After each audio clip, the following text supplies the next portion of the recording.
early. Yo, what it do, folks? We are back We're again. We're back. I think this is 131. Yeah, real early, yeah, man. very fire. Appreciate y'all getting up early with us. Facts. We got a really packed show today. Got some interesting topics. It's been a little minute since we've been live. For sure. So definitely glad to be back. Since we even got to sports, so yes, got some sports talk. So definitely glad to be back in here. My man Mac has been living real tropic. So, my man Mac been living on the move. He been with some palm trees, It was a heavy travel January. It's about to be a real quiet February. It's about to be a real quiet February. Gotta replenish the bread. You know what I'm saying? But it's a great thing to, get away a little bit, get your mind right, get perspective. You know what I'm saying? Every time I travel somewhere, Bro, the world is so big. This is such a stupid statement, but the world is so big. Like, there's so much shit going on in other places that have nothing to do with what we got going on over here. You know what I'm saying? So it's really dope to see what people care about, what they don't care about, more importantly, you know what I'm saying, in different places. Like, it's very interesting. And it's so crazy. I don't know what it is, but every time I'm preparing for a trip, I never take into account how I feel towards the end of the trip. And like, what I mean by that what you mean? By the time you return to a trip and you back at the crib, you be feeling this surge of this motivation of like, I can't wait to lock in on my grind. I be there like on the tail end of the trip. I I can't wait to get back home just to get back to work. Because I'm like, that feeling is not something I'm like looking forward to prior to the trip. I'm thinking about the trip, not the leave it back from it. But then when I also think about that type of like motivation and shit like that you get when you return from a trip, now it's that discipline that you have that's going to see if you see that shit through, right? Because I know we've had that conversation a lot of times too, where it's like, motivation can only take you so far. That shit is really a temporary feeling. It fleets. It's fleeting. So fleeting. It's so fleeting. So, but yeah, man, just to always have that perspective that a vacation could do for you. In the same way, like you said, man, sometimes it's like you get so accustomed to the way that people live their lives, the way you live your life, and then you go to somewhere else and people are like, we don't value the same things that you do or move at that same time. We don't even care about that. Doing this. And sometimes that's just refreshing as hell just to be like, oh, bro, it doesn't have to be one way or one puzzle piece. Or, what's that song you got? Perspective Cleanse? Is that what it's called? What you know about that? That's classic. That's like a phrase in my head now. You know what I'm saying? That's like a phrase in my head right now. So a lot of things going on since we left, definitely in the sports world. We're gonna get into some Super Bowl stuff. First, let's start with the Super Bowl itself. So we got the Chiefs versus the 49ers. When Mahomes go, man. But you know what's funny? What's interesting? Something that I kind of want to start with is did you hear about Kadarius Toney? How could you not? So I mean, I didn't hear until you had shown me the show notes. Like he had said like that it was fluke. I wish to that.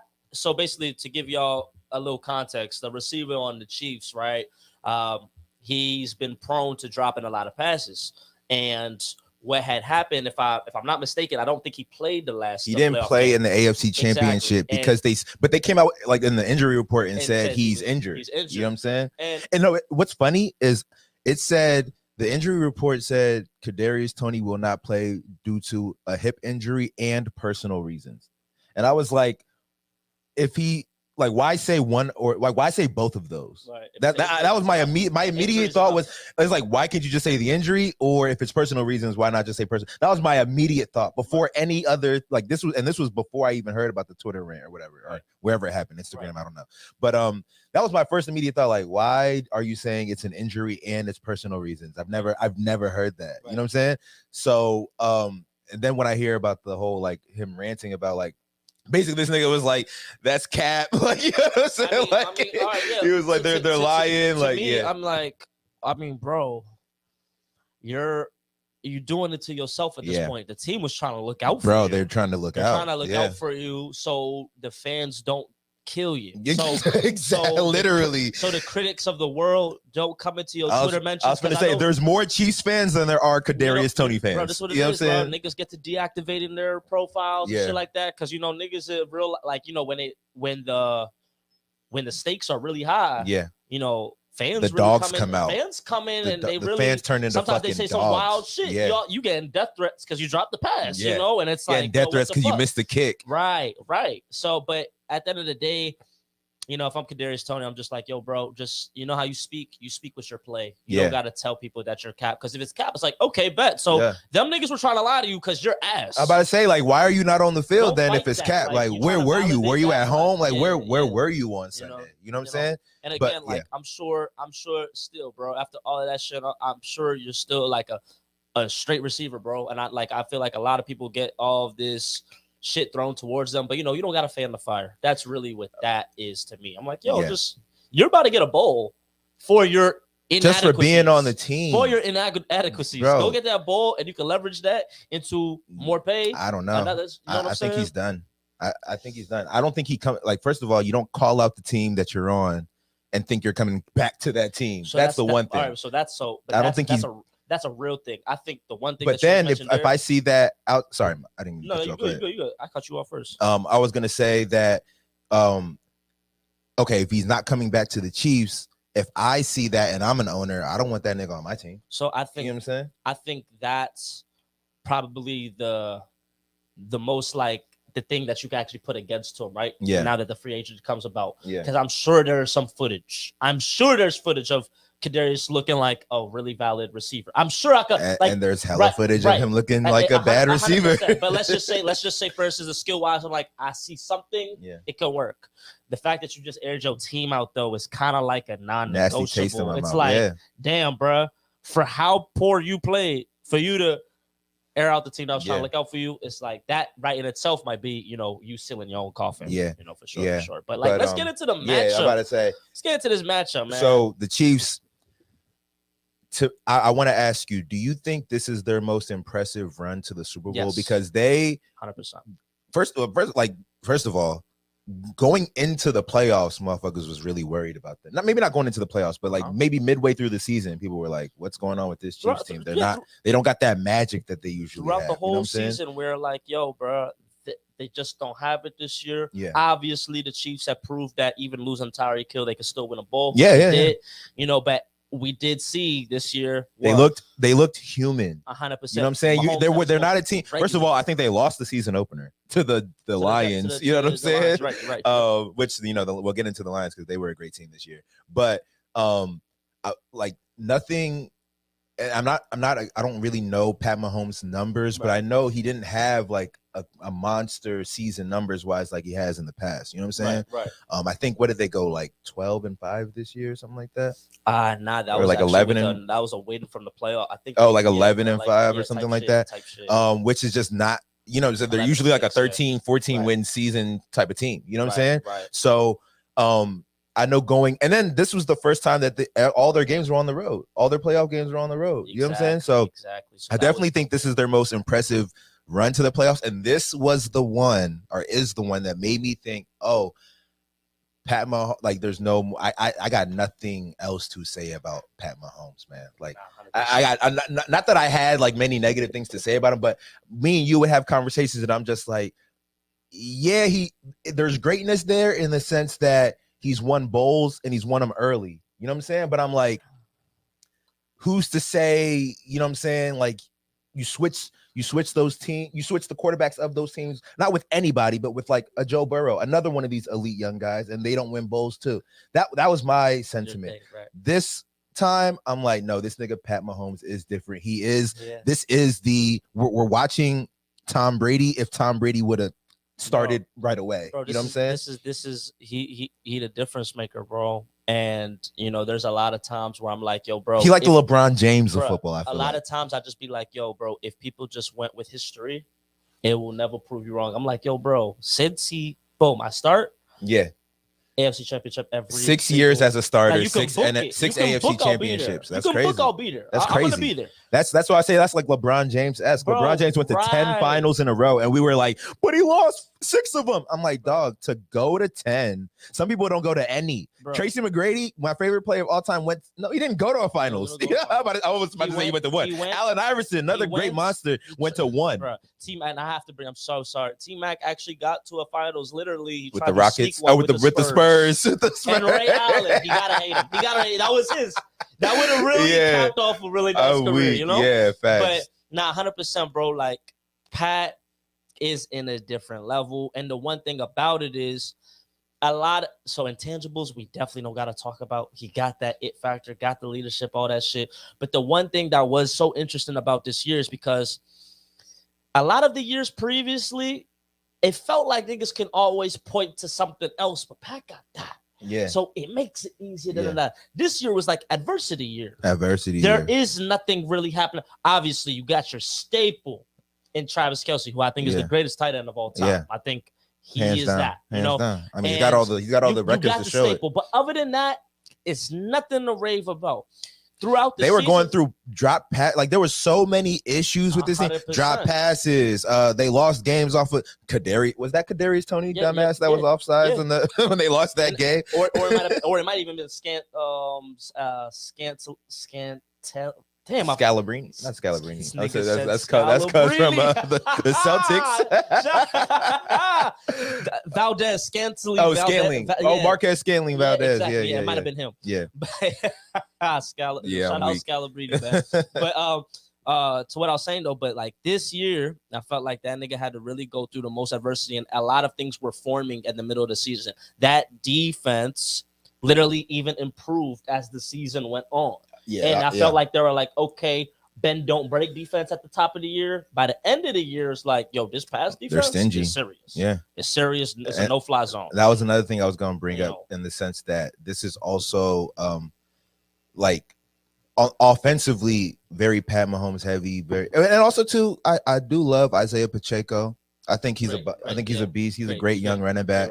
But you know, there was a lot of questions with this team, but their defense has been stout all year. Looking at them in this playoff run, like their defense really opened my eyes. But I think that a lot of niggas are not going to win Super Bowls because they're playing in the same era as Pat Mahomes. You know what I'm saying? So like, I fear for niggas like Joe Burrow. First of all, we're literally looking at Josh Allen. Like, is he trash? Like, that's been the narrative since they lost. Is he really not? Is he really as good as we think? No. Like, Josh Allen is Josh Allen, but Pat Mahomes is Pat Mahomes. You know what I'm saying? It's like Peyton Manning. I'm not saying that Josh Allen is Peyton Manning, but it's like when Tom Brady was around, Peyton Manning wasn't winning bowls because he was running into niggas like Tom Brady. I'll tell you actually the most perfect analogy, because at least even with a Brady, right? Brady did have a 10-year gap. Yeah. So it was kind of sweet. Like Brady's shit is really like the longevity. It's longevity. It's over 3 different decades or different eras of NFL. Right. Once the pocket over though, it is sweet. Anybody can get it. I'm not about to win it this year. But Michael Jordan, bro. Michael Jordan. He stopped so many niggas. Yeah. How many Hall of Fame? I'm like bona fide first ballot Hall of Famers got 0 ships. Yeah. Because they played in the same era as him. Barkley 0. Yeah. Ewing 0. Yeah. Clyde Drexler 0. Crazy. Hakeem Olajuwon got his when Jordan left the league. Exactly. When he took his hiatus. He wouldn't have got it. Yeah. Jordan. So I do think it requires, y'all gonna have to step y'all shit up. I love that there is a player like that to be like, because that's the one thing, we could definitely talk about it too. I do think the NBA is in a space of like, bro, when LeBron retires, we're really gonna miss him because it's gonna be a toss up because the face is not clear cut. Yeah, we ain't really never had a situation like this in a long, in 20 years since this nigga's been here. Even more, bro. I would say ever since Magic Johnson and Larry Bird came in the game, we never had a passing of the torch issue. Yeah. After that, it was Mike. After Mike, it was Kobe. After Kobe, it was LeBron. Yeah. And look at even LeBron, like sort of what we saying right now. KD, Steph, y'all can never really get it because LeBron. This is my era. Yeah. And when I retire, who the next one? Although I do see the Chiefs, I'm like it's Pat's league. When you look at just in the we'll get to the NBA in a second. But no, I do feel what you're saying in the sense that Mahomes is very Jordan-esque in that sense. And Like niggas like Lamar Jackson. I really do. It's crazy because it's like in my head, it's like I want all these elite young ones to get a bowl. But it's like, you know what I'm saying? I want Lamar to get one. I want Burrow to get one. You know what I'm saying? Josh Allen, you know, if he gets one, cool. But I would say like Burrow is probably my favorite of these younger, these like up and coming elite quarterbacks. Right. But yeah, man, I think Pat Mahomes is really going to delight a lot of niggas. But I think when you look on the other side of the ball, when you look at the 49ers, their route to the Super Bowl was not, you know, a joke either. Yep. That comeback win against the Lions really opened my eyes to Purdy, bro. That one. So, oh yeah, nah, big facts. I mean, you blow leads, you needed one lead to come back real quick. Yeah, man, like, you know, but make no, feel good bro. about I was in the airport and I look at my phone. I see the score is 21-7. Like, I'm like, oh, these niggas did not come to play. Lions got weapons, man. They got them. I think that's something that people kind of like. Amon St. Brown, Jahmyr Gibbs, but these are like. I would say what's interesting. St. Brown is bona fide, but these other weapons, they emerged as weapons this year. Jahmyr Gibbs, rookie proven, right? Yeah, so, Laporta, you know what I'm saying? He emerged. Like crazy, so what I say that to say, I think that's they're good for the future moving forward. Yeah, but also that's to me, that's a testament to Jared Goff. Oh, okay, that's what I'm trying to say, like, because I don't think Jared Goff gets that. Like I was telling you the other day, like I thought this nigga was in his mid-30s. Like I thought he was a veteran quarterback. That's to know this nigga's like 28, 29. Set that boy to just trash. That's what I'm saying. Like the way they send this guy to like the way they treat this guy around the league, it's like he's not one of the like elite young ones. You know what I'm saying? So when I look at the fact that he made pretty much names out of no names, because, you know, not that they weren't good, but they were rookies. They were no names. You know what I'm saying? To a degree.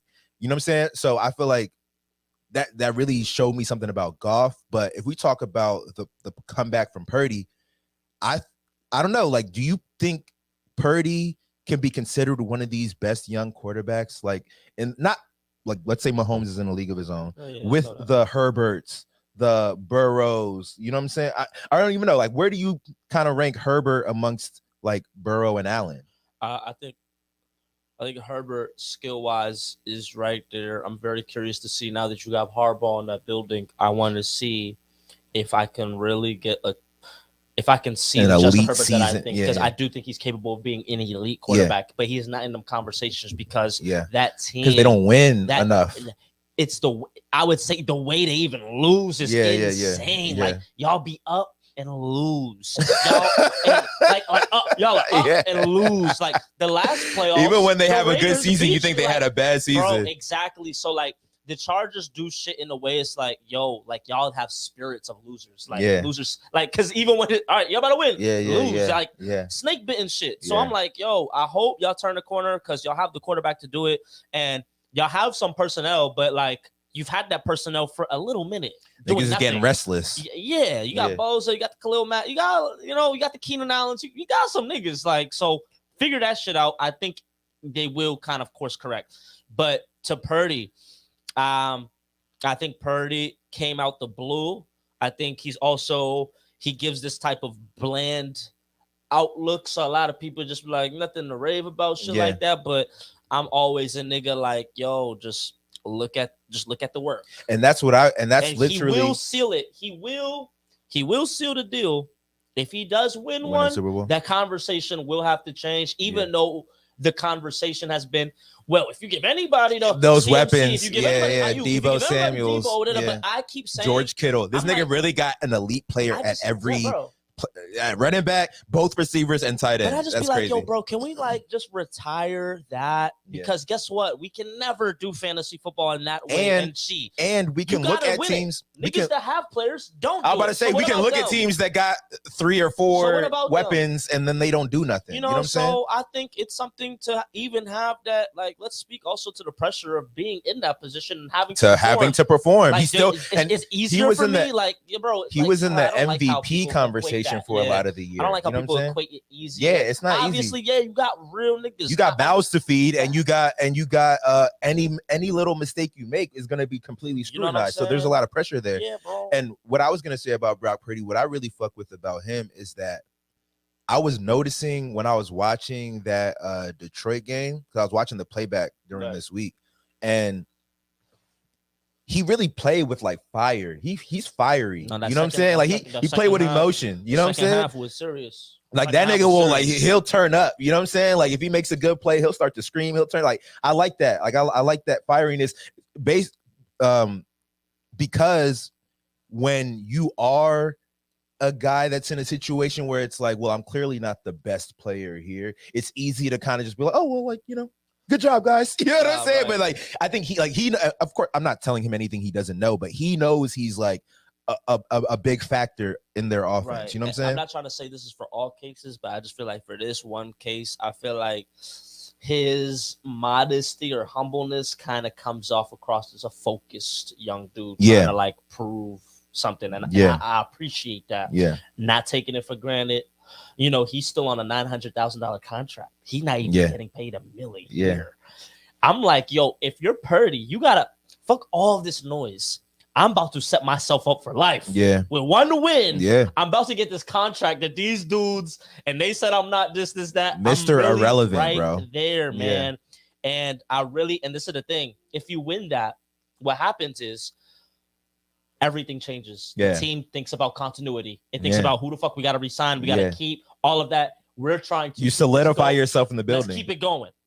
And I think if you do that, it will be a big step, man. Because right now, I feel kind of bad for like a nigga like Dak Prescott, where it's like, yo, I think that nigga is a very good quarterback, but I also think it's so funny that nobody in the building like believe in you either. And it's like, not to say, and we want to talk about having weapons all around you. Right. You know what I'm saying? Like this nigga got weapons all around him. Say that there isn't reason, but I do feel like it's a one thing where everybody believe in you, as opposed to it's like, bro, hurry up. But I'm about to say the belief is dwindling year after year after year after year, and now to the point where it's almost not there. Speaking of like rants and stuff like this, when the Cowboys lost, motherfuckers' family members was coming out saying, get Dak, like Dak's brother, get him out of here. Michael Parsons' brother. You don't want to be like, what are y'all, shut the fuck up. What are y'all doing? You know what I'm saying? Like, I got to go into the office the next day and I got to answer for some shit you said on Instagram. Like, they were talking about, like a couple platforms and shit. And I was like, I do find it interesting, but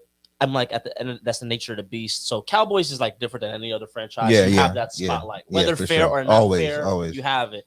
And like the one thing that they're always saying it's like Dak always has to, like Dak is playing in a room full of people where it's like you need to prove yourself, where as opposed to everybody else just like support and that believe you. For Dak, it's like it's a test. But the thing every day is test day. But the ironic thing about it is y'all keep saying it's a test. Go and try to do better. And that's where the Cowboys are like, fuck, like there is no blow it up. Like we're not far. Why would we blow it up? And at the same time, but we can't trade and get like another quarterback where like, oh, we can believe in this. Like they got, what's so funny is they got that boy Trey Lance. So they did get Trey Lance. They got him. That was a 3rd overall pick. Yeah. But they obviously must not, like they don't believe in the quarterback. It's not even a QB competition over there. You know what I'm saying? Dak is really like, to be honest, no matter what anybody say, he's probably feeling real cozy. Like, what y'all trying to do? Yeah. Y'all not about to franchise tag me. I know y'all not about to pay me that. And you're stuck with me. The fact that they brought Mike McCarthy back, the fact that they brought Mike McCarthy back means that they're at least going to just try to do this again next year. Like hopefully just repeat success. But I think talk about being snake bitten. I think they just like the playoffs is their problem. You know what I'm saying? Like obviously, like no one can like literally they can fast forward through the regular season next year. We don't care. They had a historic regular season this year. Dak led the league in pass touchdowns and I think passing yards. CD Lamb led the league in receiving touchdowns. I think they had another nigga that led the league in something, like maybe their field goal kicker led the league in points or some shit like this. But like they had a historic regular season first round exit, and that's what it is every single time. So the fact that they didn't make no coaching changes and it doesn't look like they're making any big roster changes, they'll probably make some additions. But the thing is, like, I don't even really think they need the team was good. The team proved to be good all year long. It's just the playoffs is a different beast than it always has been. Couple injuries and shit like that too to the defense I thought were critical because by the time they played it, like they had like small ass linebackers playing the Packers. I was kind of like, yo, bro, they're running through them. Yeah. And then also the dude that stepped up for like Trayvon Diggs, he really balled, but then towards the end of the year, you kind of like kind of mistake. Deron Bland, right? Yeah. So there's a lot. That nigga led the league in like pick sixes or something. Right. But to your point, I was saying, as much as Dak is always like the favorite scapegoat. That's the one game where it's like, yeah, could it perform better? Hell yeah. But I'll tell you what,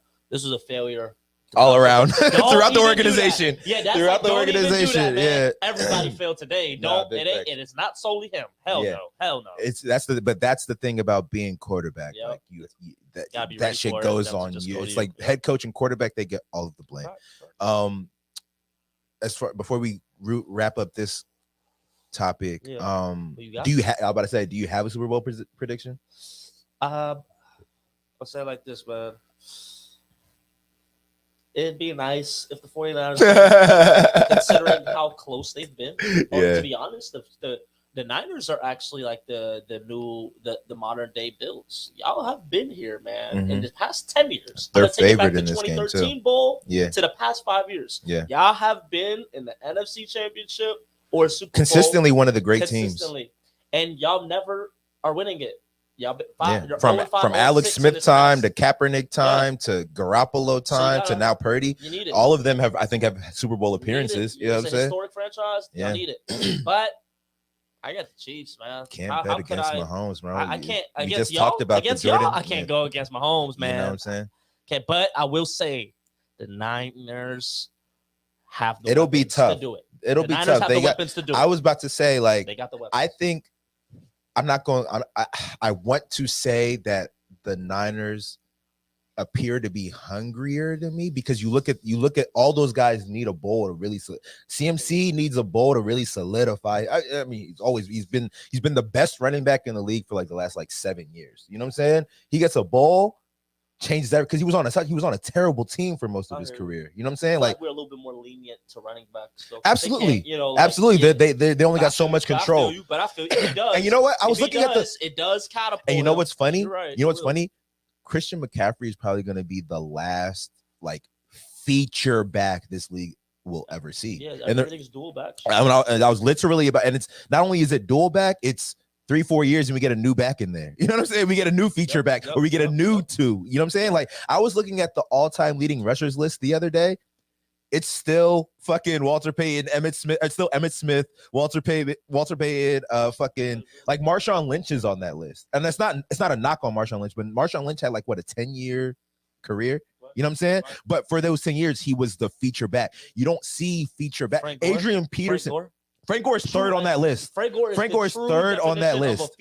That boy really he quietly became third all-time leading rusher, and that's what made because I saw that statistic somewhere. Literally, and I was like, Frank Gore's third on that list. Who else is on that list? And then I see the list, and I'm like, damn, there's nobody past like 2015. You know what I'm saying? Because the game has changed. Like there's no feature running backs anymore. No running back gets more than. You just won.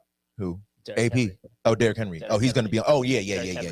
Absolutely. What am I talking about? Yeah. What the fuck am I talking about? To be honest, I would even say Derrick Henry's the pure because he's the purest one. He doesn't catch out the backfield. I am pure. This nigga will get one catch in a football game. Derrick Henry actually did that.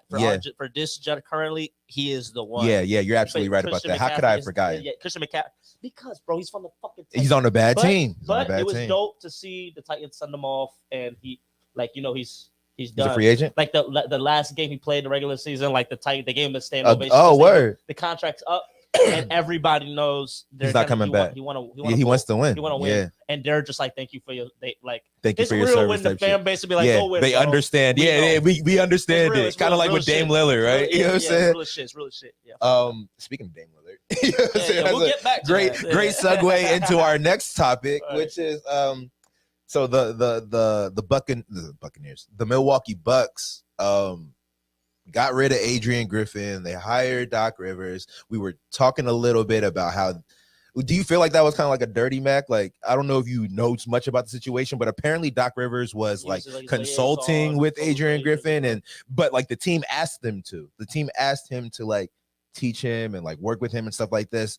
And then, you know, midway through the season, they get rid of him and they hire him. Yeah, it wasn't. I don't. It looked like that, right? For sure. It looks like that from the outside in. Definitely paint it like that, but one thing that was apparent is, you know, Giannis was not clicking. Yeah. So that has nothing to do with Doc. Yeah. If Giannis ain't clicking with you, you're gonna be out of here. Yeah.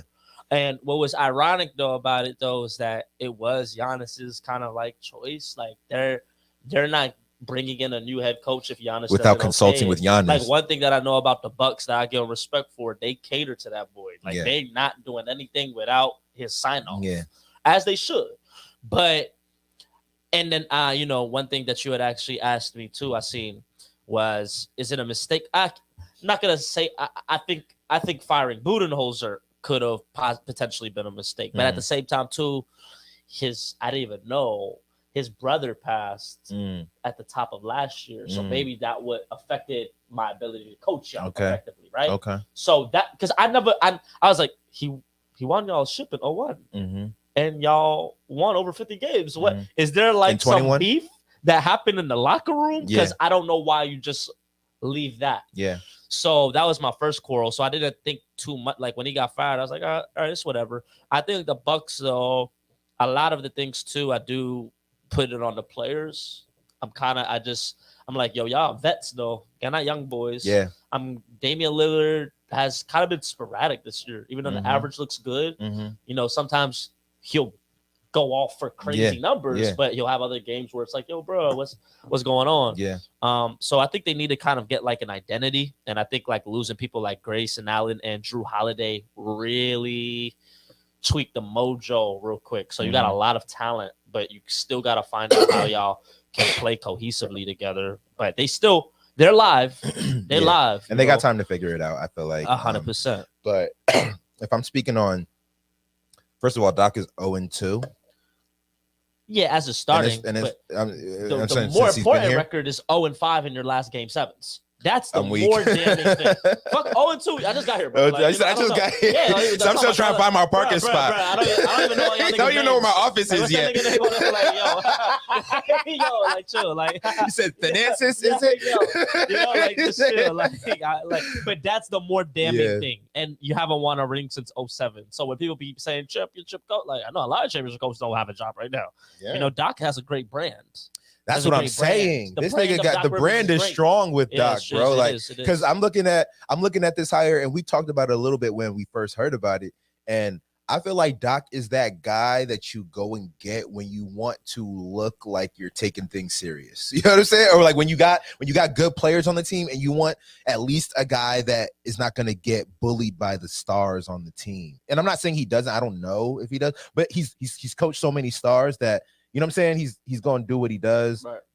And he's not going to be like swayed by, you know what I'm saying? Like if like Giannis, you're not going to see, I don't think, but you're not going to see him and Giannis arguing at the sub table like you did with him and Adrian Griffin. I think what it is just it's all going to be a matter of his malleability. Yeah. To like learn the new age of players. And I think that's what it is. I think there's a large disconnect with a lot of coaches and this generation of players. Yeah. And because if there's that type of disconnect, I cannot impart this basketball wisdom, this way to play it. Like that shit, I'm not lacking. The game, I understand the game. I don't think the game is ahead of Doc Rivers, but to motivate your players, to have them really like bet, let's follow out the game plan. That's a whole other thing. Yeah. Because if they don't follow that, don't respect it, we just running 5 out. Mm-hmm. You're just a nigga on the sideline now. Yeah. That called a timeout. Yeah, called a timeout. Nah, deadass. I don't know if you've seen like some of these clips of Darvin Ham and shit. It just be like, yo, bro, like you're just like LeBron be like, call a timeout. You just do this shit and like, but what are you doing? I'm hearing like the audio, you know, when what he's saying, I'm like, bro, you're saying play D, just go hard, and we go. I'm like, bro, like, can we scheme some shit up? Yeah. Damn. Like, can we analyze what's going on and then diagnose what we got to do? Exactly, bro. Shit like that. So that shit, I'm like, no, y'all got that.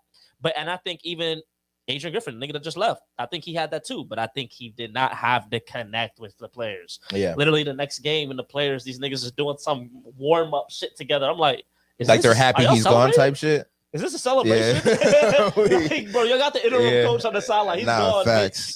That's facts. That's facts. It's real scary. That shit like that is so important, bro. Yeah. Like, do you think Thibodeau with the Knicks? Do you see the Knicks is going crazy. He's curating the team of dogs that he can literally be like, this is my type of player. I like the Knicks, and that's why I'm like, yo, the Knicks have something very interesting. This man Brunson, bro, Villanova on the team. Yeah. Brunson, DiVincenzo, Josh Hart. They're trying to scheme, get Bridges. Like I'm like, yo, bro, having chemistry and people that really like.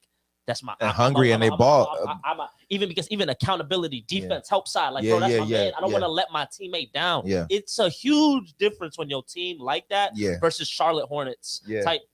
It's it's five individual players up there. Like, young getting checks. Like there ain't no leadership. It is. No nothing. This nigga Terry Rozier. It's crazy. You heard what he said? Yeah, he said he said it's like you almost feel like you're used to, like, it's okay to lose, like, you know, over there, you know what I'm saying, over here it's different. That was a really powerful quote, bro. It makes a lot of sense though. It makes a lot of sense because Charlotte hasn't won anything ever, you know what I'm saying. And Terry Rozier was just, you know, as much as he was balling, really empty calories. Nothing, exactly. Come over here, you know, at least the Heat, they not end up big, but you know, in the thick of things, you know. So, but I do feel like here feel like here in Milwaukee, what, like, not that it's kind of, I don't know. I don't know if this is a lose-lose or a win-win for Doc Rivers, in the sense that the team could win a championship off of the strength that he's not necessarily a great. I feel like they could win a championship with any coach, if that makes sense. You know what I'm saying? Like, I feel like Giannis has done it before. He knows what it takes. A lot of the players on that team have done it before. They know what it takes. And then you got Dame Lillard to add to that, who's like probably one of the clutchest players of our generation. Right. You know what I'm saying? So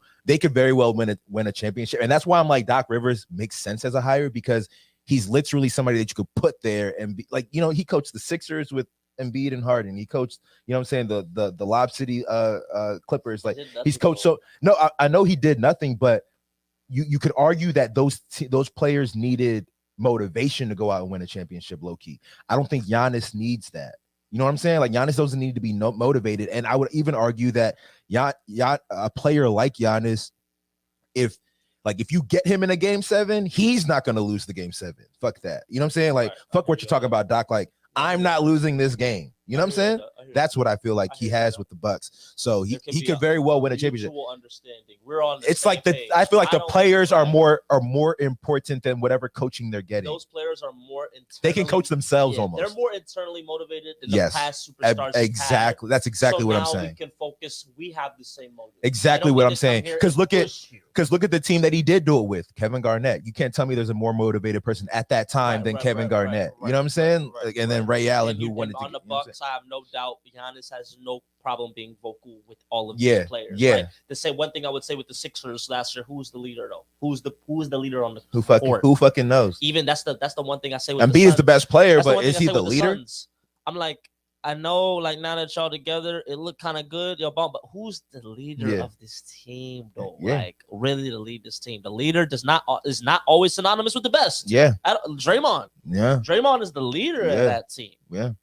Like, you need that. And when you don't have that, you really see, like, the direction of the team. It's like, wow, bro, you'll kind of just get some wins, some losses, get kicked out. Like, ain't no that backbone, you know? Another thing going on in the NBA, there's a lot of players that are, you know, with the awards starting to come up, the 65 game rule. There's a lot of players who are coming out and starting to be like, this rule fucking sucks. This rule is trash. You know, Tyrese Halliburton, who was really he's having a phenomenal season. He went down a couple weeks ago. He's been out for a little while. Joel Embiid, obviously, he's having a phenomenal season, but he's missed some games. They just ruled it a torn meniscus. How long is that? Because I think he has like 3 games left he can miss. A torn meniscus can be about 4 to 6 weeks. Oh, yeah, that's definitely 3 games. For him, they'll probably take it on the longer route and probably take it like maybe 6 to 8 weeks, just to be safe, sure, just to be safe. Playoffs, we need you 100% healthy. At what you've been doing 100%. We need 100% of that. Fuck these games. So I was gonna say if it was on some but it's not serious. I mean, it's not crazy. Yeah, but if it was on some 3 to 4 week thing, I if he cared about, I know he cares about getting MVP, but the thing is, like, I would have him on something like, okay, check in and sit out. You know what I'm saying? Like, it's gonna fuck up people's parlays, but like, if that's the rule, you gotta find loopholes. You know what I'm saying? Right. But the rule itself, though, like, do you think it's fair? Like, does it make sense to you? I mean, it's just so it's so ironic because that rule. It came into place for a reason. It came for a reason. It didn't come out of nowhere. Do I care? All right. So my genuine feel, do I feel it should be like that? No, I feel like the players, the peers, even if a nigga play 55 games, we can understand who the most valuable players. Do I feel that way? Sure. But no, I'm on some. No, you got to play 65. I was going to say, like, why are you playing 55 games? Are you playing 55 games because you were injured for 30 games? Or are you playing 55 games because you sat for 30 games? 65 because niggas is taking the Spurs model that Popovich birthed for real. Yeah. And, like, it was so funny. Stephen A., he brought up a story earlier this week. This nigga was talking about there was a game. One time, Popovich sat down the starters like they didn't play. They were just like, was it that Christmas game? Injury, some it was like that Christmas game. It was like Spurs versus Heat or something like this. And he said literally folks at the Charlotte airport were like, "Oh, Duncan, Ginobili, and Parker at the airport." They were at the airport. The game is being played. We're going. And those niggas was at the airport. We're going home. I'm weak. So like that like 2017. Yeah. But now fast forward. Niggas wasn't even in the building. Took advantage of that load management. Yeah. Crazy. Yeah. And now they're still finding new ways, even with the 65 game, to do it. But I'm like, bro, that's in place to make sure y'all niggas play. Make sure niggas play. We don't need this rule if y'all niggas. That's what I'm saying. Like, we don't need the rule if niggas were playing the game. And then they start bringing out averages. I'm like, bro, the league, we ain't have the science we used to have back in the day.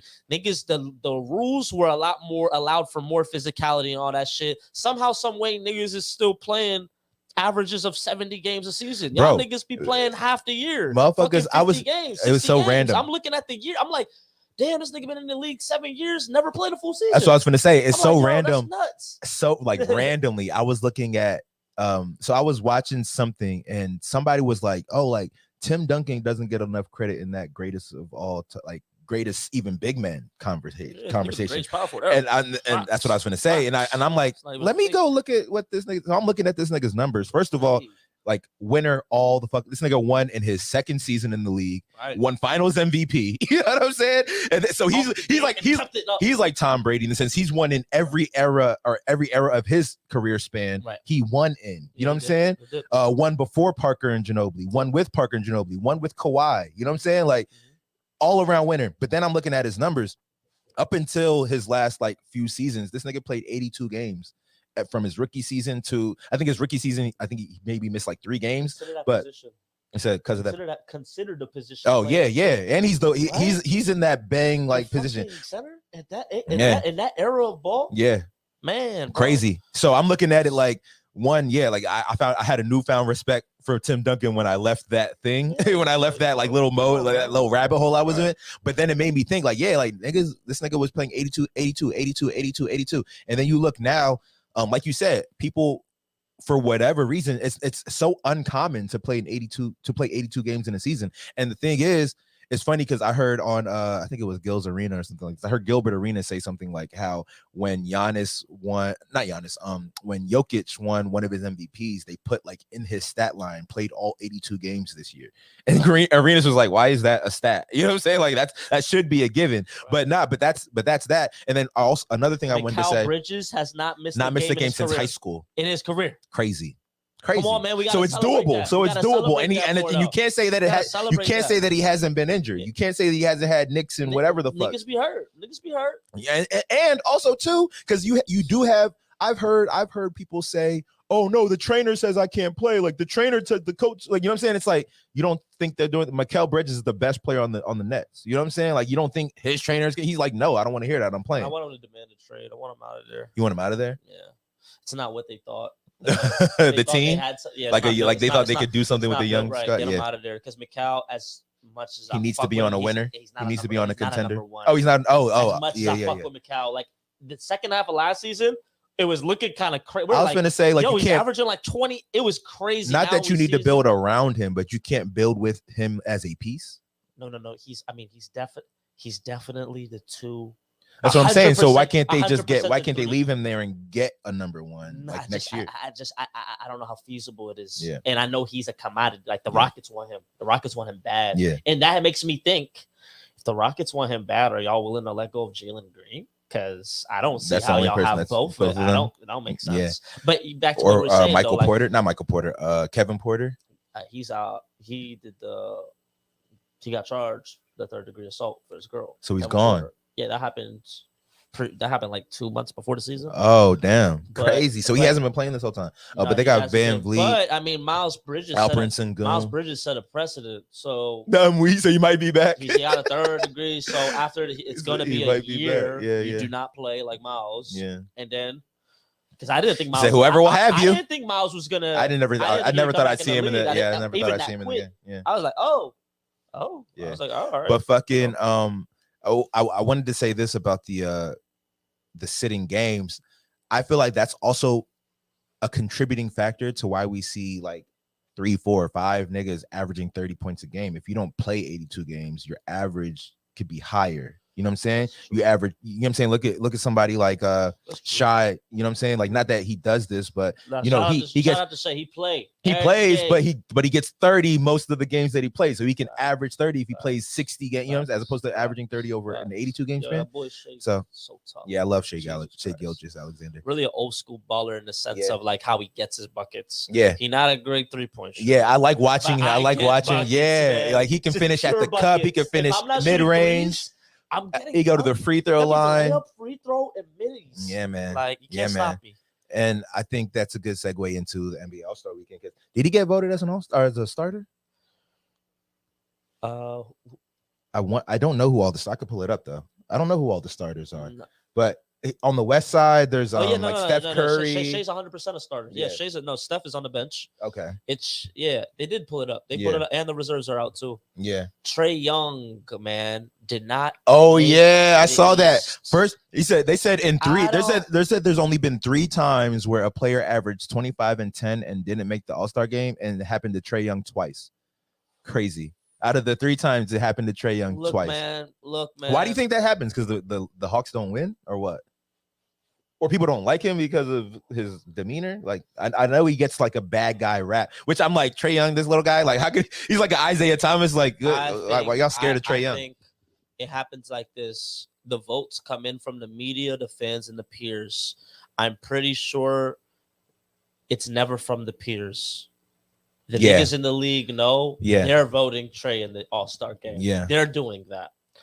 But the media and the fans, man, they're really hating on Trae. They're really hating. They're really hating on Trae. Big hate for sure. Look, Maxey, I fuck with you, bro. First year, you made a big leap this year. You're going crazy.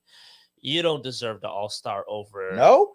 26 and 6 over Trae Young. Not over him. Trae Young. This league is so many. I was literally about to say, who do you take out? De'Aaron Fox is now an All-Star team.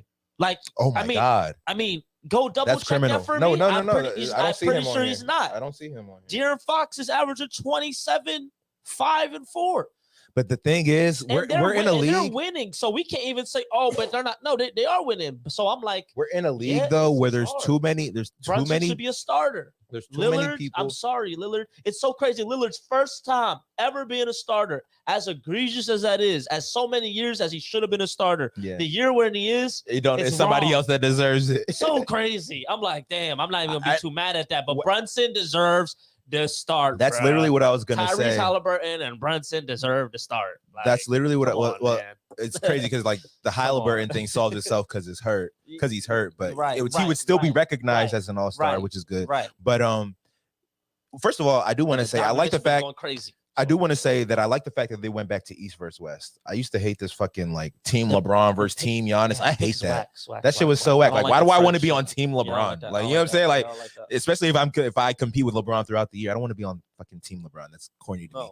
But I'm glad that they went back to East versus West. Yeah, it's crazy. We didn't even shoot for captain. They just made these niggas captain. Fuck that. I know, right? They just made like if I'm KD, if I'm KD, like why him? Like, you know what I'm saying? Why am I not a captain? But I'm looking at this fucking list, bro, and yeah, we got Giannis, Embiid, Halliburton, Lillard, and Tatum as starters. First of all, I'm glad. Well, how do you feel about Paolo Banchero being there?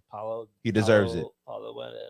He went in for the Bam Adebayo as another reserve. Jaylen Brown, Jalen Brunson, Tyrese Maxey, Donovan Mitchell, Julius Randle. Julius Randle might need a reserve too because I think he got a dislocated shoulder, so they might have to put somebody else in for him. But and then they're gonna put Trey. See, that reserve should be disrespectful. Trey, we got a spot. Yeah, we got a spot for you. Man, that is low-key disrespectful. Yeah, kick fucking. You'll take it though for the little accolades. Exactly. I think you probably get like a little bonus check. There are incentives you do it, but it's like fuck you guys, man. Nah, big fuck you guys. And it's good motivation, man. It's good. Hey, bro. As much as it sucks, Trey, I know a dude like Trey just like they sleep. They just keep sleeping on bulletin board material. Yeah, man, it's good. It's good for him. But on the West Side, we got Luka, KD. West got it right. LeBron, Jokic, and then reserves are Devin Booker, Steph Curry, Anthony Davis, Anthony Edwards, Paul George, Kawhi, Karl Anthony Towns. Karl Anthony Towns balling like that. I know he had that 63-point game, but I thought he was quiet after that. Before that. He is, that's where you could even argue like Sengun or something. I see Sengun be having a big year, but he's not popular. I feel like he's not popular enough to put in the reserves. Though I'm thinking reserves are a little bit more positionless. I'm like, damn, you could have put De'Aaron Fox in there. The reserves are positionless. Yeah, but if it was positioned, okay, but it's a reserve, so I'm kind of like, damn, true. Yeah, because I was gonna say the East is very guard heavy. The East, the reserves, they got 4 guards: Jaylen Brown, Jalen Brunson, Tyrese Maxey, Donovan Mitchell, and the West has 3 guards. Who's the team that you are your favorite right now going into? It's about to be All-Star weekend. Who do you like? Who do you are like for the championship? The most impressed, impressive teams. Right. Maybe they might be different. You're most impressed to who you think is gonna get there. If they're different, let me know. But most impressive team, I think, is it's got to be to me, it's got to be the Thunder, just because. What are they, second? Okay. Are they second in the West? Yeah. Okay. Yeah, it's got to be them because I know people were like, oh, they're gonna take a leap this year, but I don't think anybody saw second in the West. And I know it's still early, but I like that. The Knicks, you know what I'm saying? The Knicks look legit. Jalen Brunson looks like a one MVP, like a number one, like a bona fide number one, bro. Like it's crazy because I know when he was in Dallas, you were telling me, oh no, like he's got game, like you know what I'm saying? Like you were telling me for sure, but I'm like, it's different when you're in a place where now people are like, stop him, and they can't do that. You know what I'm saying? It's different when they're like, stop him, and then you over there start killing. But when you're over there and they're like, let me stop you, and then they can't do that. That's you looking at that stat sheet, you like, yeah. I really like Jalen Brunson, and I like that it's seemingly every game he's putting up numbers. You know what I'm saying? Like, when you're watching SportsCenter, you see the ticker, and you're like, you might see like a Jaylen Brown 15 points because he just had a bad night. You know what I'm saying? You can even say Tatum might have a bad night. It don't seem like Brunson ever be having like a bad night. Last night, fucking Austin Reeves, 32 points. Tatum, Brown, collectively 31. Crazy. You know what I'm saying? So like, going to the ship though. Ship. I think I don't think it's the finals. I don't think no. No, I don't think it's gonna be that. Crazy. And I don't even think I thought you were talking about the Celtics. I don't think I see the Celtics in the finals. They're tripping, man.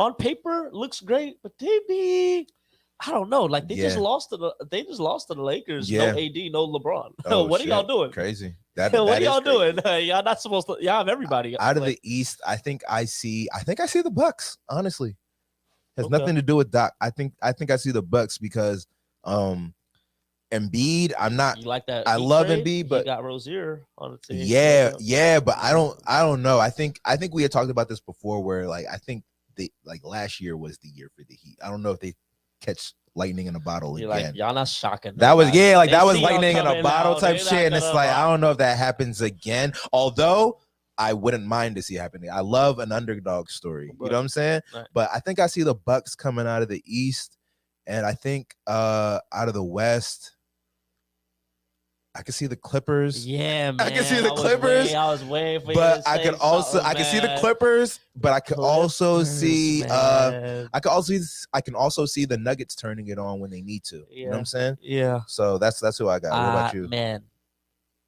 The Clippers, bro. It's finally looking like, yo, this looks like it could supposed maybe to be the year. Yeah. And that Harden move was the best move they could have made. And it was a good move for the Sixers, too. It was a plus for both teams because Russell's assumed the bench, like he's embraced it. And now I'm like, yo, it is clicking over there. Barring any injuries, I'm like, you got some thirsty first ballot Hall of Fame motherfuckers on this team with no ring. Yeah. And the ring is just solidifying it, or is waiting for it. Yeah. Like that's like, bro, we gonna get this. Yeah. I'm gonna tell you, we're gonna get there together, dog. And Zubac playing like 7% playing his having his best year. Yeah. Norman Powell guaranteed buckets off the bench. Like that's what I'm here for, buckets. I score. Fucking you got Plumlee giving you great minutes off the bench, man. You got I know they probably about to deal Bones Highland and stuff like that, but yo, Clippers are looking tough. I would love to see the Nuggets get Bruce Brown again, try to get him off the Raptors before the trade deadline, because I do think they needed him. Or they need him. Like Bruce Brown with that type of role, like Pacers, it wasn't really working. But what about the East? What do you think is coming out of the East? Man, I'll tell you what. A healthy Embiid, man. Sixers are interesting. Having Nick Nurse over there, you know. Sixers can be interesting as long as Embiid is healthy. That's what worries me is his health. Yeah, but fucking the Bucks definitely. It may very well be was there a third? Who's the third? It's the Heat, the Bucks, the Celtics. I don't know if you say Pacers are in there. I'm gonna go on the Celtics. I think they get it together. It's just I'm like, yo, bro, y'all are too experienced. Y'all been there before. Y'all need to really push through. Y'all need to get it done. And you can say, I mean, you can't say a lot of teams don't have that kind of thing where it's like, where are you tonight? A lot of teams have that where they just take the night off. You know what I'm saying? Right. I feel like I see, you might see the fucking Bucks lost to the Portland Trailblazers the other day. You know what I'm saying? Like, right. That's what I'm saying. That's why I'm like, hopefully that championship pedigree that Drew Holiday brings with him kind of just gets y'all just like focused on track. I doubt Missoula as a coach as well. Don't know if that's the best coach for that team. That's a quick throw. I'm like, that's where y'all need to address something right there. Because y'all, again, who's the leader of this team? Yeah. Who's the leader of this team? I feel like with Jalen, I've been one of them dudes that think they play complementary. Like you can complement their games together on the same team, but at the same time too, I feel like it might be like don't want to step on toes type shit as well between them. Like I don't know. I just feel like it's really interesting because the thing about them is when Ime was their coach, he was the leader. Like I'm like sometimes the coach is the real leader of that team, and I feel like they lost a leader. Exactly, they lost something big right there. That's why I look at Missoula off the roster is elite, should take you there. Will they get there? I wouldn't be surprised if they didn't, but I'm gonna put my chips on them. I think it could be like the Clippers and Celtics for sure. Yeah, I hear that. Okay. Last thing I want to get into, this is not sports related, but did you hear about the social media CEOs that had to like testify in front of the Senate? Did you hear about this? Briefly. So basically, you said they summoned. Apologized. But yeah. So Mark Zuckerberg, bro, like I was listening to this clip. It was kind of brutal. Like it was kind of brutal. So basically, what happened for people that don't know, Elon Musk, Mark Zuckerberg, whoever is the CEO, basically the CEO of Twitter or X, Facebook, or Meta, and what was the other two? It was like two other ones. I want maybe TikTok or Snapchat or whatever the fuck. Right. Two other ones.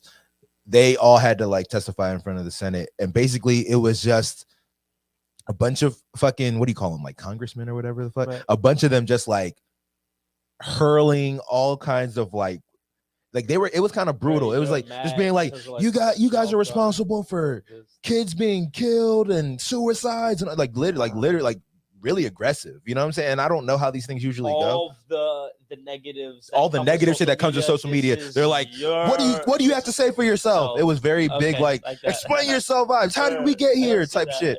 It was crazy. Low-key, I think I have a clip. Yeah, okay. I do have a clip. Let me I definitely definitely like to see it. It's too late now. Like, what do you have to say for yourself?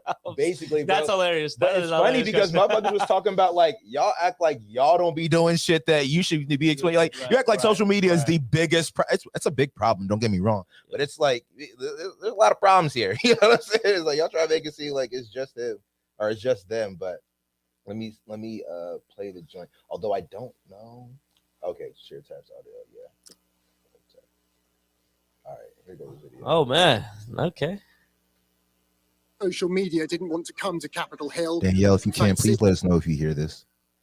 Discord had to be subpoenaed to force them to face Congress. But as the hearing opened, first they had to face the stories of those who say their lives were destroyed using their apps. I was sexually exploited on X. This is my daughter, Olivia. This is our son, Matthew. My son Riley died from suicide after being sexually. They're playing all these like videos from people. After the video, the grilling began. Mr. Zuckerberg, you and the companies before us, I know you don't mean it to be so, but you have blood on your hands. Senator Ted Cruz challenged Meta's Mark Zuckerberg why, until it was exposed by the media searching for child pornography on Instagram, was met with a message warning users, but allowing them to see results anyway. In what sane universe is there a link for see results anyway? Well, because we might be wrong. We try to trigger this warning, or we tried to, when we think that there's any chance that the results. Okay, you might be wrong. Let me ask you, how many times was this warning screen displayed? I don't know, but the hey, you don't know. Why don't you know? Well, this hearing is in the home of big tech. Their products are global. Aged 14, Megan Hinton was tricked into sharing explicit images of herself over Snapchat by someone impersonating another user. I think the only way I can describe finding it out was complete and utter betrayal. Like my stomach had just dropped to the floor, I felt completely sick. I felt utterly ashamed, embarrassed, guilty for sending it. And that impact has definitely stayed with me. Despite efforts to have the images removed from various platforms 5 years after she went public with her story, they were still online. That and much else besides, she says, is for big tech to fix. I would like to see them actively and participate in online safety instead of just being tokenistic. They have to make online environments safe. Please spend it. Snapchat's CEO was the only one to tell Congress he supported a draft US law similar to the Online Safety Act passed here in the UK last year. We strongly support the Kids Online Safety Act, and we've already implemented many of its core provisions. Then, unexpectedly, Mr. Zuckerberg was invited to stand and apologize to families who'd lost loved ones. I'm sorry for everything that you have all gone through. It's terrible. No one should go through the things that your families have suffered. A key moment, perhaps, in the dismal history of child safety on social media, but unlikely to mean much unless new laws allow the most vulnerable to hold the most powerful in tech to account. Yeah, so that that came across my line the other day. Right. And first, I think it's very interesting that we just I don't know. I think there's too much. Okay, I'm not saying that there's not problems with social media. Like I got off of it for, I'm not actively trying to get back on it because of reasons that I do feel like it kind of, sways how I live my life in a way that I'm like, I could do without this for a little bit. You know what I'm saying? Right. So I do feel the like what they're talking about as far as like the negative sides to it, right? I do feel like there's no accountability as far as like, dog, nobody has to be on here. There's nothing that says you have to be on social media. And to kind of grill these I guess like the CEOs of these companies for things that happen on the platform, when it's like, yo, this is an open source platform almost, you know what I'm saying? So it's like, you think about things that are open source, like there's these dark web websites and stuff like that. It's like, so what do we ban the internet? What do we yell at the person that made internet and broadband and stuff like this because people come to that space and start to do whatever they do? Like, I don't know. I don't know how it doesn't really make sense to me. It makes sense, but I don't know. I don't really know how to explain like what's going on in my brain. I mean, with that, just for that clip, I feel like a lot of that anger is sometimes misdirected. That's exactly what I was gonna say. Yeah. One thing that I feel like it's kind of like somewhat of even a general consensus, like amongst people of our generation and shit like that, when we think about politics or people that be in these types of conversations and stuff like that, lawmaking and shit. Yeah.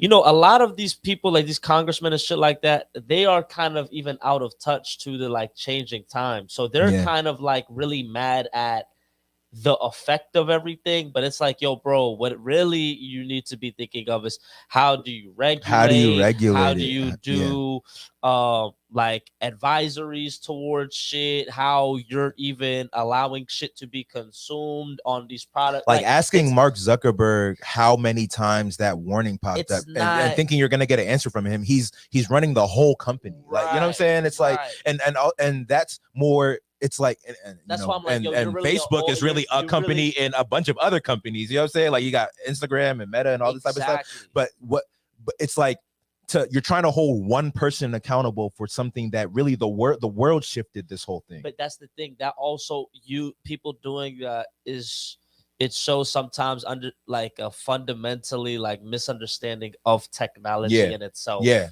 To know that, bruh. Like Zuckerberg didn't say, hey, pedos, come here and talk to kids. That's not what it's for. He was trying to just get people to interact with each other. Exactly. And the weirdos use this as an opportunity to interact with. That reflects, you know what I'm saying? Exactly. All it is just reflecting the users. Like you can't criticize.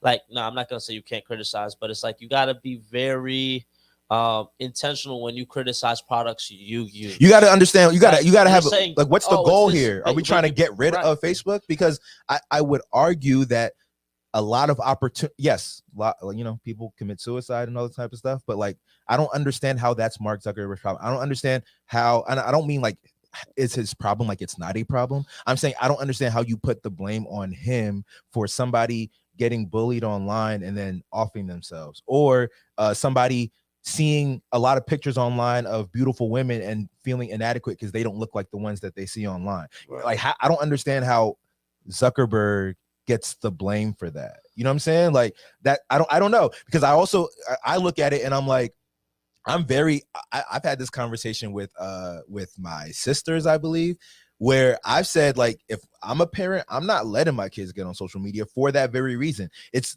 you have to be the one that's like, you can or you cannot do this. You see so many parents just throw their phone at their kids to shut them up, and then they don't know where they don't know what their kid gets on, and then what, you're gonna go blame Mark Zuckerberg because their kid found their way to Facebook because their parent wasn't paying attention to them? I don't know. I don't know. I don't understand what we're trying to accomplish by like grilling these folks, because and the only reason I say that is because a lot of opportunities have come from the fact that social media, look at how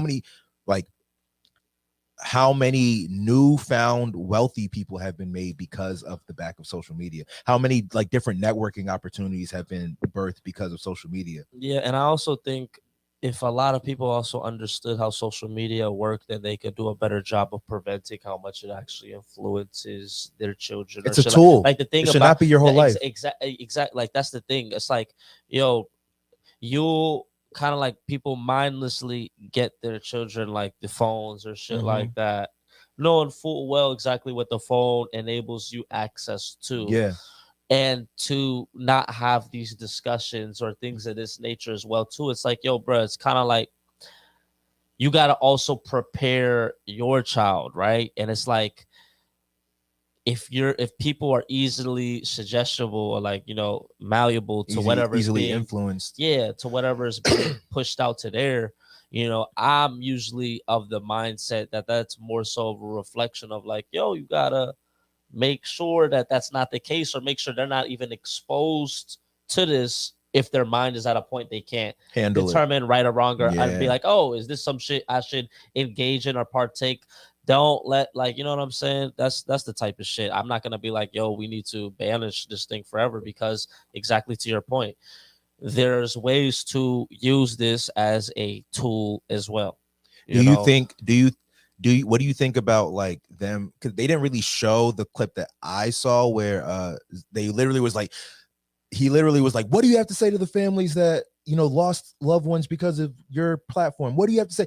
And like, they wouldn't even let him answer. He's like, they're right behind you, say something. And that's when you saw him turn around and apologize. But right before that, they were literally like, look at their faces. He was literally like, look at their faces, turn around, they're right behind you. And then he's like, apologize to them now.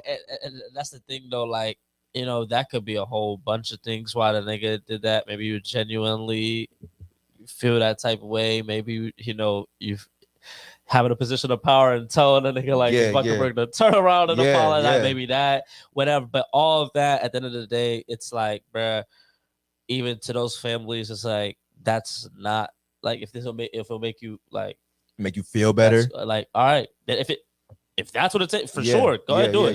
Yeah, for sure, you should. But it's not like, again, it's misdirected. Yeah, it's not that. It's about, it's so many other things. But it's like, yo, bro, these are, we literally engaging on these platforms that people created every day. Yeah. So it's really a matter of, it was before mindful. This it was MySpace. Before this it was Black Planet. Like, exactly. Maybe I'd feel some type of way for the house that's like, there's a no social media house, and somehow, some way our kid was like, we don't do social media. Maybe then I understand emotionally how you're like, yo, like, you made this shit, we don't do this, we don't, you know. But even then, even to me, even then, it's like shit too, though. To me, like, I but don't to even me, think that's I'm even, like, you know, if I lived in if my household was a no social media household, and somehow my child ended up on social media, that's still not Mark Zuckerberg's fault, because he's not sitting here saying, hey, little boy, make this Instagram account. You know what I'm saying? He's not telling you to do it. It's their peer pressure. It's their peers that are like, anytime I have this conversation about like whether or not I will want my future children to be on things like this, it's always my peers that are like, well, what about their friends that like they're gonna go to school and be left out? It's all of the peers that want their kids to not feel left out. And it's like, what's so wrong? You know, like, I don't know. I feel like there's other ways to engage and stuff like this. And I don't know. To me, I'm just like, you can't just give the ball to someone else and be like, run, you know, go score the points. You know what I'm saying? It's like, you got to take some ownership of what's happening in your life. You know what I'm saying? Yeah, I think we be very close-minded in terms of all the ways that, you know, we can engage, children can engage with each other. We just be thinking that, oh, if their friends are on social and they're not, my mind's going to be the weirdo. That's not how it works. Connected, it's like, no, that's not the case. All of y'all are weirdos. And they're also probably going to be more social because they're not on those joints. Definitely got to have a mind for yourself. But that's going to do it for today's show. Appreciate y'all for tuning in. Subscribe to the channel while you're here. And we'll see y'all again next week. Real early. Early.